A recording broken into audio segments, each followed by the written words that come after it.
you want to start by brainstorming. You know what brainstorming is, right? So you would use those. I'm going to go back a little bit, okay? So I'm going to be using these points here. So you can see, do you see my mouse or do you not see my, you see my, good, okay. So for example, here we have the main topic.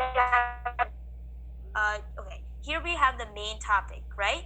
So then surrounding the topic, we want to have some main points, okay? So like for example, the story that I was telling you about the dragon. So we can use points like, for example, the dragon is rainbow. Or Chase, good job, that looks great.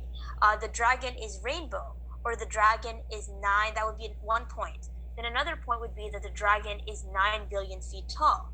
And then another one would be that the dragon is friendly. And the last point would be, for example, that the dragon, oh, we'll put the friendly one over here.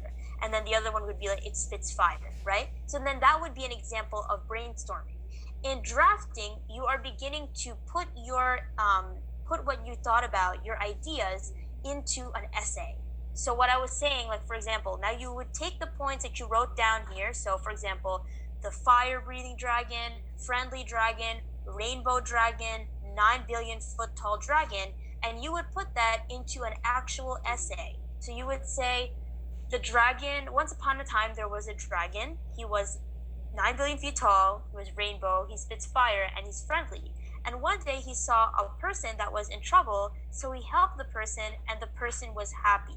So that would be the first draft of what you're writing for those ideas. Does that make more sense? It's a little bit difficult, to be honest with you.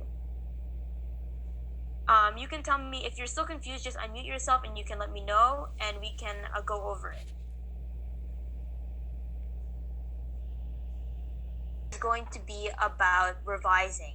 So whenever we are revising, we want to look at the draft that we had and change some ideas so that, for example, it would be more exciting.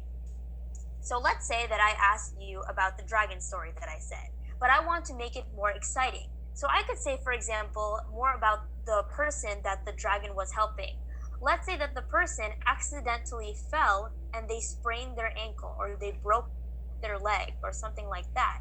Then I can add something, I can revise that part of my essay, and I can say, when the person fell, the dragon tried to bring that person to a nearby hospital to get better. Okay? So does that make sense for revising? So you are making changes to improve your writing. You are changing some ideas from your story so that your story is more interesting. Okay? But revising can also include, changing some grammar, because if you use grammar incorrectly, that can be an example of something that you would do to revise your story. Does everybody understand that, or do you need more explanation?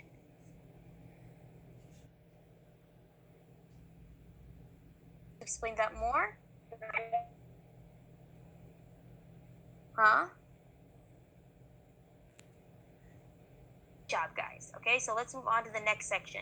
The next a little bit difficult. So that means proofreading and correcting your errors. So when you are writing an essay, and let's say that you realize you spelled something wrong, this would be the time to edit.